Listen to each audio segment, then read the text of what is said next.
तो यार इससे जो प्रीवियस वीडियो हम लोगों ने देखी थी गॉस थ्योरम के ऊपर, ठीक है, उसमें हम लोगों ने गॉस थ्योरम के ऊपर कुछ न्यूमेरिकल्स किए थे, ठीक है, कुछ बेसिक न्यूमेरिकल्स थे जिसमें से कुछ क्वेश्चंस यहाँ पे उसमें बोर्ड में भी आए थे। तो ये जो वीडियो लेक्चर है, ये जो गॉस थ्योरम के ऊपर न्यूमेरिकल वाला वीडियो लेक्चर है यार, ये काफ़ी इंपॉर्टेंट क्वेश्चंस इसमें हम लोग कवर करेंगे, ठीक है। तो प्लीज़ सारे क्वेश्चंस को आप ध्यान से समझिएगा।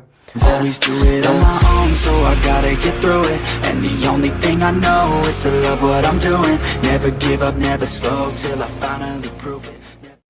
तो बढ़ते हैं पहले क्वेश्चन की तरफ, ठीक है। तो क्वेश्चन नंबर 6 यहाँ पर मैं इसको बोल रहा हूँ, क्वेश्चन नंबर 6 में इसको क्यों बोल रहा हूँ, बिकॉज सीक्वेंस के अकॉर्डिंग हम लोग चल रहे हैं, ठीक है। 1 to 5 हमने लास्ट क्लास में कवर किए थे। नाउ क्वेश्चन नंबर 6, अब क्वेश्चन नंबर 6 क्या बोलता है देखते हैं जरा इसको। नाउ देखिए क्वेश्चन नंबर 6 क्या बोल रहा है, a hollow cylinder box of length 1 metre and area of cross section 25 centimetre square. एक होलो सिलेंडर बॉक्स है जिसका एरिया ऑफ क्रॉस सेक्शन आपको गिवन है कितना, 25 centimetre square, that means 25 into 10⁻⁻4 metre square. ये आपको इसका क्या गिवन है भाई, एरिया गिवन है। और इसकी length as you can see, और इसकी लेंथ आपको गिवन है कितनी, 1 मीटर, ठीक है। Is placed in a 3D coordinate system, इस तरह प्लेस्ड है और डायग्राम आपको गिवन है, क्वेश्चन है। तो the electric field in the region is given by, जो इलेक्ट्रिक फील्ड है इस रीजन में वो इस फॉर्मूले से हम लोग निकालते हैं, that is E is equals to 50 XI cap, ठीक है। और तो यार ये XI कैप का मतलब क्या है, XI कैप का मतलब यहाँ पर ये है कि आपको ये दिया हुआ है कि ये इलेक्ट्रिक फील्ड जो है ये X एक्सिस के अलोंग लग रही है। भाई आई कैप जो होता है ये एक यूनिट वेक्टर होता है किसके along, I cap is a unit vector along x axis, okay okay.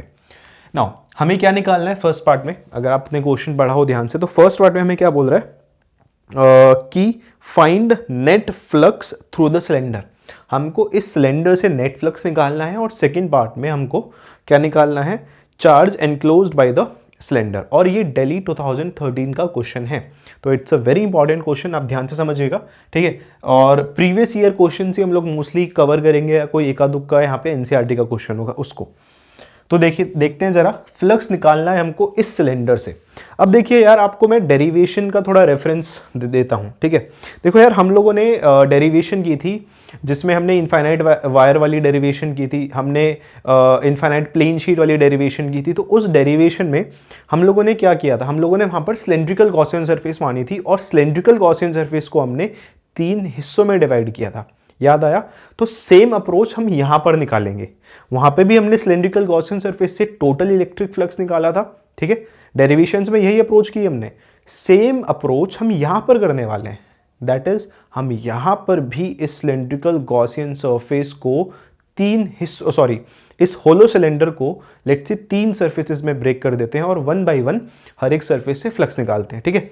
तो लेट्स से मैंने इसको 3 सरफेसेस में ब्रेक कर दिया, this is surface S1, let's call it S3 and let's call it S2।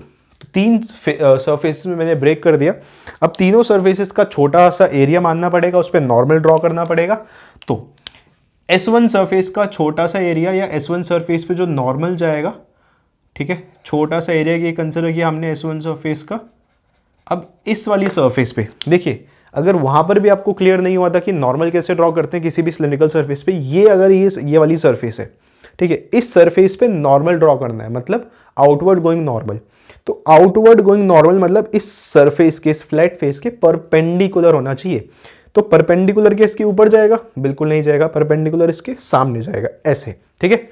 तो दैट इज इस तरफ ये हो गया इसका नॉर्मल। बिल्कुल ऐसे ही यहां पर हम नॉर्मल ड्रॉ करेंगे,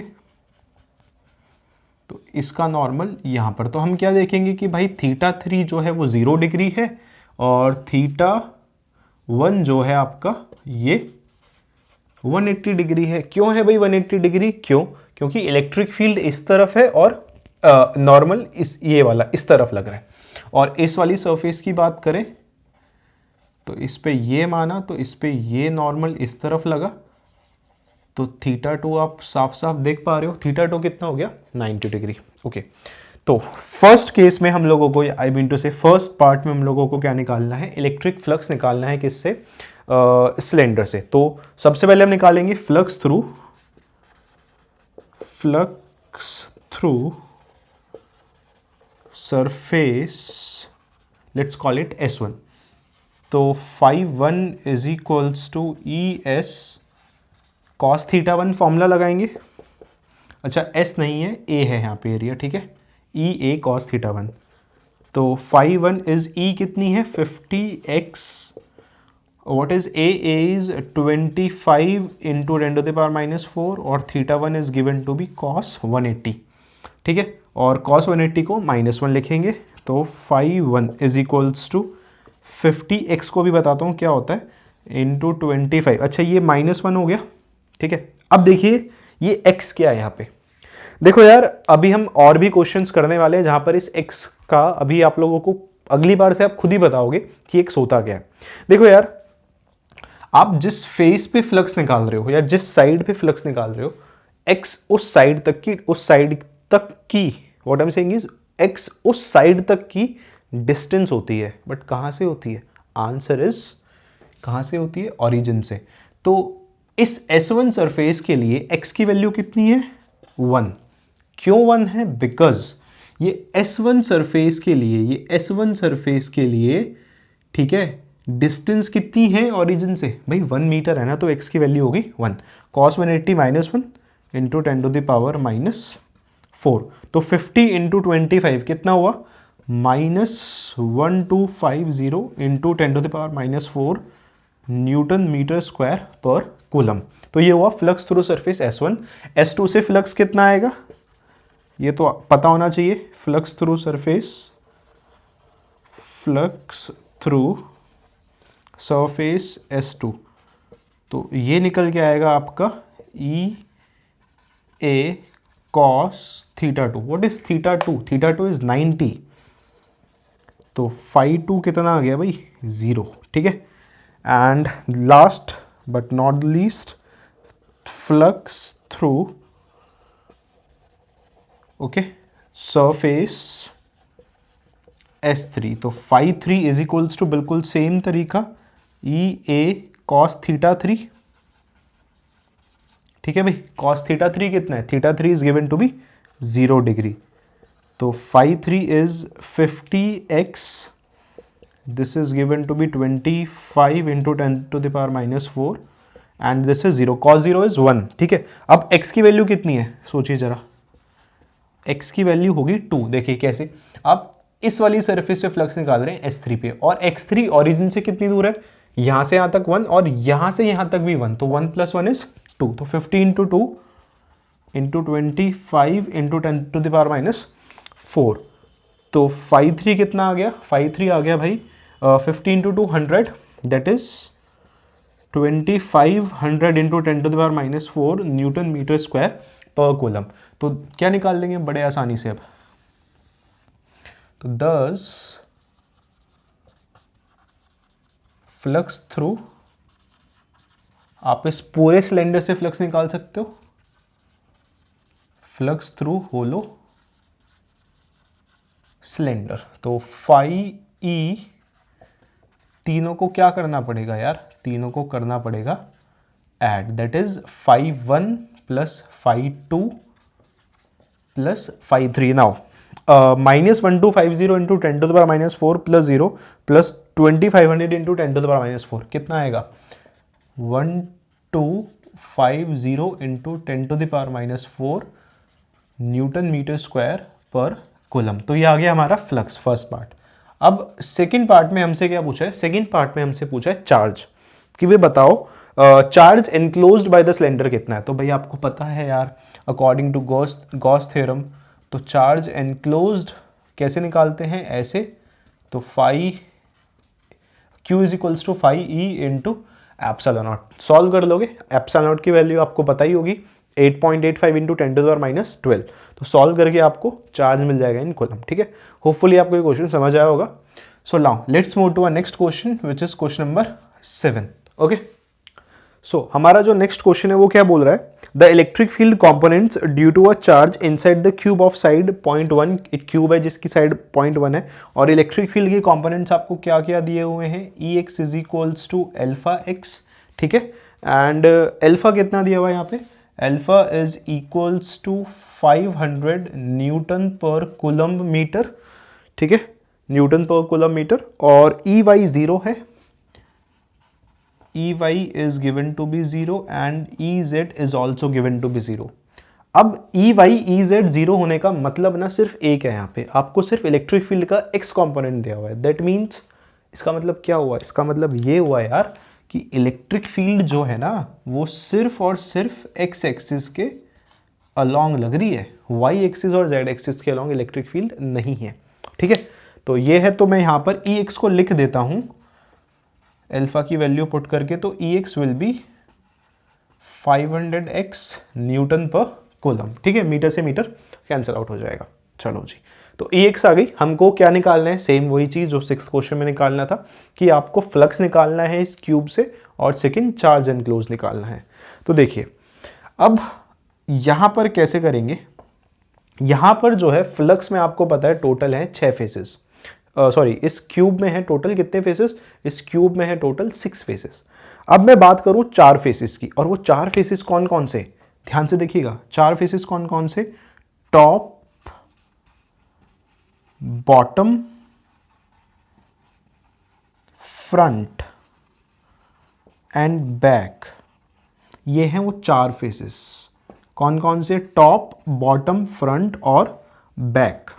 तो ये 4 फेसेस हैं। अच्छा लेट मी टेल यू, ये जो क्वेश्चन है ये आउटसाइड दिल्ली 2008 का क्वेश्चन है, तो अनदर वो क्वेश्चन जो ऑलरेडी बोर्ड में आ चुका है वो मैं यहाँ पर उठा रहा हूँ। तो 4 फेसेस कौन कौन से, टॉप, बॉटम, फ्रंट और बैक, ये हैं 4 फेसेस। अब ये वाले इस फेस को देखते हैं, ठीक है, इस फेस पे मैं नॉर्मल ड्रॉ करना है, टॉप वाले फेस पे, ये जो टॉप फेस दिख रहा है आपको, तो ये टॉप फेस है, इस टॉप फेस पे नॉर्मल इस तरफ होगा क्या, आंसर इज नो, इस तरफ नहीं होगा, नॉर्मल कहाँ होगा, ऊपर की तरफ। इलेक्ट्रिक फील्ड एक्स एक्सिस की तरफ है, नॉर्मल ऊपर है, तो एंगल कितना बना 90, और हम ये देख चुके हैं कि जब जब एंगल 90 आता है, एज यू कैन सी, ये जब जब एंगल 90 आता है तो फ्लक्स कितना हो जाता है 0।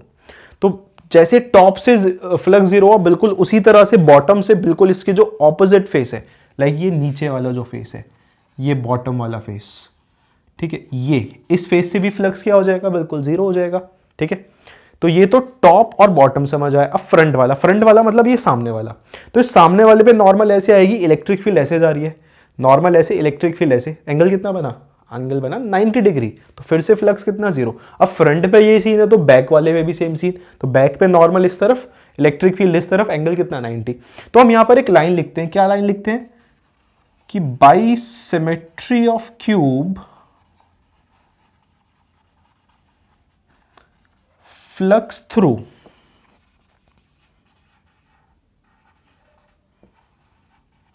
फोर फेसेस, कि क्यूब की सिमेट्री की वजह से जो फ्लक्स है हमारा 4 फेसेस से, ठीक है, that is by symmetry of cube the flux through 4 faces, और वो 4 फेसेस कौन कौन से हैं, top, bottom, front end back, will be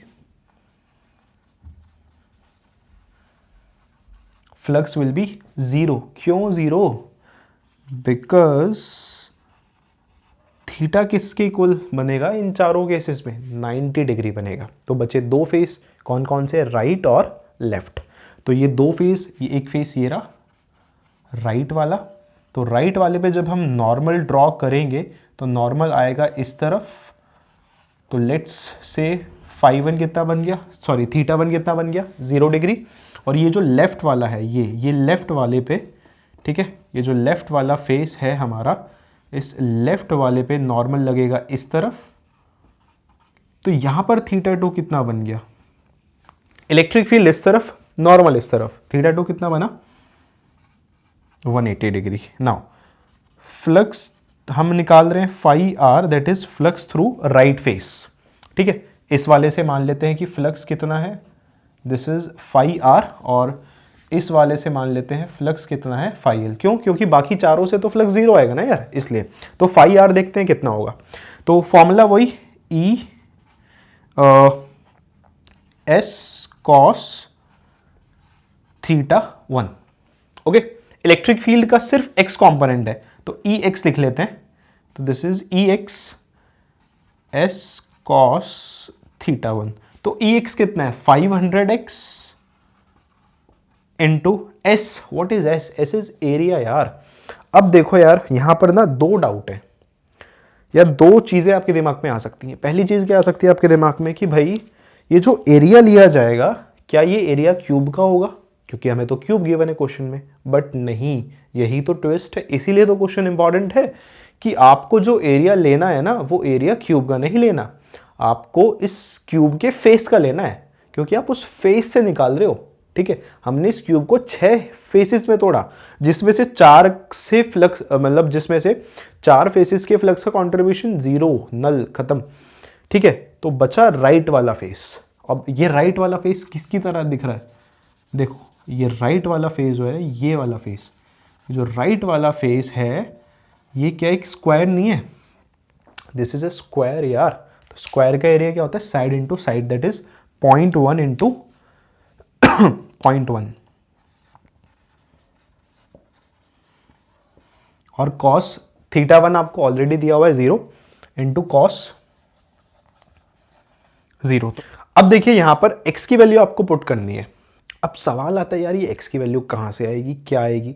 देखो अभी ये वाला क्वेश्चन मैंने आपको कराया था और इस वाले क्वेश्चन मैंने आपको बताया था कि जो x की वैल्यू हम लोग ढूंढेंगे ना, ये कहां से ढूंढेंगे? ये डिस्टेंस होगी उस फेस की जिस फेस से हम फ्लक्स निकाल रहे हैं। और ये डिस्टेंस कहां से होगी? डिस्टेंस होगी ओरिजिन से। तो ओरिजिन से इस फेस की डिस्टेंस कितनी है? 0.1 इंटू 0.1, डिस्टेंस हो गई 0.2। ठीक है, और 0.1 इंटू 0.1 का स्क्वायर 0.01, और 0.01 को हम क्या लिख सकते हैं? 1 इंटू 10⁻²। तो सॉल्व कर लेना आप लोग, यहां से कुछ फ्लक्स आ जाएगा। नाउ हमने फ्लक्स निकाल लिया राइट फेस से, अब बारी आती है लेफ्ट फेस की। तो phi L is equals to E X S cos theta 2, और x भी कितना? अच्छा इस बार x कितना होगा? इस बार x होगा कितना? देखिए लेफ्ट वाले फेस की डिस्टेंस कितनी है? सिर्फ 0.1। ठीक है, तो 0.1 इंटू एरिया, देखिए s वही यार, स्क्वायर फेस बनेगा तो एरिया वही आएगा 1 इंटू 10⁻²। तो 1 को नहीं लिखते। और इस बार थीटा 2 कितना है भाई? थीटा 2 है 180 डिग्री। तो जब आप इसको सॉल्व करोगे ना तो फ्लक्स थ्रू लेफ्ट फेस कितना आएगा? 500 into 0.1 will become 50 into 10⁻² will become 0.5 newton metre square per coulomb. एक बार प्लीज आप कैलकुलेशंस भी देख लीजिएगा फिर से। तो यार ये आ गया लेफ्ट फेस का लेफ्ट फेस से फ्लक्स, और ये आ गया आपका राइट फेस से फ्लक्स। तो total flux through cube, total flux निकालने के लिए क्या कर देंगे? अब टोटल फ्लक्स निकालने के लिए इसको कर देंगे ऐड। तो दस phi is equals to phi e is equals to phi r plus phi l। तो phi r is 1 एंड अच्छा सॉरी ये माइनस में भी आएगा, ध्यान रखिएगा, क्योंकि cos 180 is -1। तो माइनस 0.5, तो it will come out to be 0.5 newton metre square per coulomb will be the required answer. और हमसे अब सेकंड पार्ट में क्या पूछा है? हमसे सेकंड पार्ट में पूछा है भाई चार्ज एनक्लोज्ड। तो भाई चार्ज एनक्लोज्ड ऐसे निकालेंगे बिल्कुल। तो Q is equals to phi E into epsilon naught. ठीक है, लास्ट क्वेश्चन देखते हैं इसका, दैट इज क्वेश्चन नंबर 8। तो ये जो क्वेश्चन नंबर 8 है हमारा, ओके, ये आया हुआ है आपका दिल्ली 2001 एंड फॉरेन 2007 में। क्वेश्चन बहुत इजी है। क्वेश्चन क्या बोल रहा है? A spherical Gaussian surface encloses a charge of 8.85 into 10⁻8 coulomb. तो जो चार्ज एनक्लोज्ड है वो चार्ज कितना है भाई? 8.85 इंटू 10⁻8 कूलम्ब। फर्स्ट पार्ट में क्या बोल रहा है? Calculate the electric flux passing through the surface. तो फ्लक्स निकालना है हमको। फ्लक्स का फॉर्मूला आपको पता ही है, ठीक है, phi e is equals to q by epsilon naught, that is 8.85 into 10 to the power minus 8 divided by 8.85 into 10 to the power minus 12. तो फ्लक्स कितना आ गया 10 to the power 4 newton metre square per coulomb, ये flux आ गया। अब जो second part है ना, ये बनता है इसका एक इंपॉर्टेंट पार्ट। सेकेंड पार्ट क्या बोल रहा है? सेकेंड पार्ट यहां पे बोल रहा है कि if the radius of Gaussian surface is doubled, कि अगर आपने गॉसियन सरफेस की रेडियस को क्या कर दिया, डबल कर दिया, how would the flux change, कि अगर आपने गॉसियन सरफेस की रेडियस को यार डबल कर दिया तो जो फ्लक्स है ना वो कैसे चेंज होगा, ये आपको बताना है, ठीक है। नाउ देखिए, अब सीन क्या है यहाँ पे, हम लोग ये पढ़ चुके हैं ऑलरेडी, हमें ये पता है, ठीक है, होपफुली पता होगा आपको भी, कि जो फ्लक्स होता है ना, फ्लक्स होता है वो सिर्फ डिपेंड करता है charge enclosed by the surface पे, वो रेडियस पे डिपेंड नहीं करता। तो अगर आप रेडियस को डबल ट्रिपल हाफ भी कर दोगे ना तो फ्लक्स सेम रहेगा, बट कब तक सेम रहेगा? फ्लक्स तब तक सेम रहेगा यार जब तक आपका charge enclosed by the surface same है। तो आंसर क्या होगा इसका? क्वेश्चन में क्या पूछा था हमसे कि how would the flux change, तो आंसर क्या आएगा? नो चेंज इन फ्लक्स, ठीक है, नो चेंज इन फ्लक्स। क्यों? As the charge enclosed by surface is still same, ठीक है। तो ये था आपका इसका question number 8। Okay, so thank you so much for watching this video, have a great day.